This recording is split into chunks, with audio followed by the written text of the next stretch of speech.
Psalm 105 is traditionally recited on the first day of Passover. The psalmist says, "Give thanks to the Lord. He has remembered his covenant. He sent Moses to perform signs. He brought his people out of Egypt with joy." The text, called the Admonitions of Ipuwer, is a lament over the breakdown of society in Egypt, and some compare it to the laments over upheavals found in the biblical prophets. Ipuwer is most famous in biblical studies because it contains a line stating that the Nile is blood, and yet people drink from it anyway. This is an obvious historical parallel in the turning of the Nile to blood during the period of the plagues prior to the Exodus. Verse 29 expressed it this way: "He turned their waters into blood, causing their fish to die."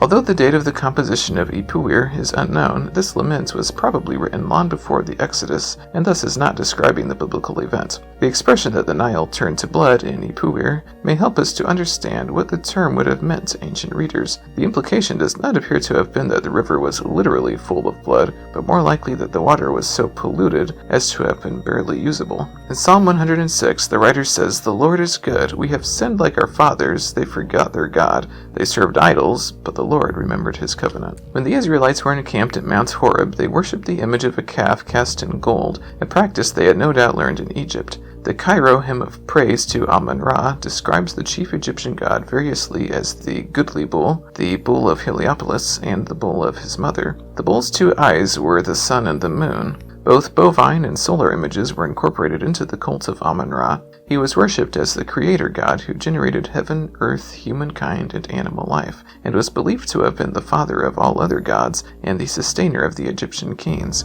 Although Amun-Ra rescued the poor and downtrodden, he nevertheless kept his name a secret from his children.